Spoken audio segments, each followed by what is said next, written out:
If I could have your attention here in the media center, we're going to start our press conference with the Busch Light Polo winner for tomorrow's Toyota Save Mart 350, Shane Van Gisbergen, driver of the number 88 Red Bull Chevrolet for Trackhouse Racing. We got to get Shane out for Xfinity pre-race pretty quick, so we'll go ahead and open the floor up for questions. We're going to start in the back with Zach Sterniolo. Zach Sterniolo, NASCAR.com. Shane, congratulations on this. Thanks. How did the car respond during practice and qualifying? How did this track feel for you in a Cup car as opposed to the Xfinity car? Yeah, they're quite different in the way the cars make their speed and the platform of the car.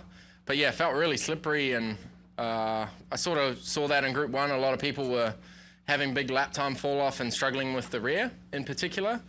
So yeah, I tried to manage my practice. I started slow and tried to keep it a consistent speed, and yeah, my car was very, very average actually, so we can make it better for tomorrow. But then in qualifying on the new tires, it was great. Yeah. I'm also curious, we've heard a lot this weekend about just how slick this track is this weekend. Is it how different is it this time around than it was last year?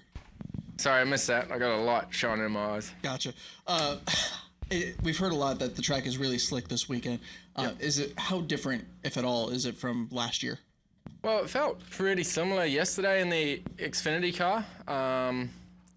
But yeah, I thought it was just hotter, but then seeing the times today, how much slower it was than last year and how much fall off there was, I guess it is, the track's aged a little bit.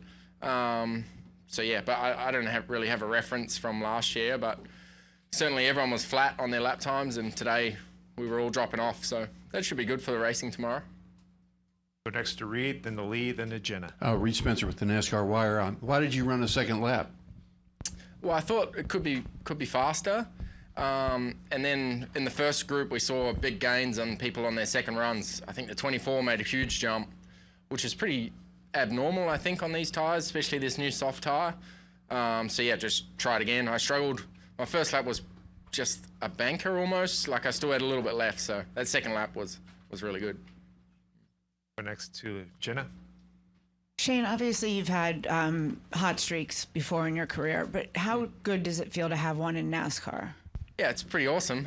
We've had a really cool couple of weeks, and how stoked, and you just feel the energy in the shop when you walk in Monday and Tuesday, and you know, it's even the stay-at-home guys preparing the cars and girls. It's just a cool atmosphere in the shop. Everyone's lifted up, you know, right from Ross's win kind of started it at the Coke 600, and we just got better and better. So yeah, it's really cool for everyone. Here, Lee, and then we'll close out with Noah. Lee Spencer, Sirius XM NASCAR Radio and CatchFence.com. Did you even run a qualifying lap in practice? You were third on the speed chart. No, I don't think anyone really did. We all just did long runs. So, people probably could have pushed more in practice, but we were trying to see what the tire would do. Noah Reed with the Manteca Bulletin. Shane, when I posted your post-race or your post-qualifying interview from yesterday, I got a lot of response from fans in New Zealand. There was a big spike, and they were all celebrating your pole. And so one thing I wanted to ask you was, what is it like having almost the whole nation to kind of rally up with you? And what would you say to all your fans back home? Yeah, I think it's awesome, the support we've got, and you see it in IndyCar with the Scots. They both get so much support from our home, and it's amazing how much people stick behind the Kiwi drivers when they're overseas. So yeah, it's pretty special, you know, when I have a good weekend or even a bad one, the messages I get and how many people tune in from home to watch the race. And you know, it's probably like first thing in the morning there or 4 a.m. there at the moment. So it's amazing that people get up and watch us race. It's pretty cool. Well, Shane, congratulations on winning the Busch Light Pole Award, and we may see you later. Hope so.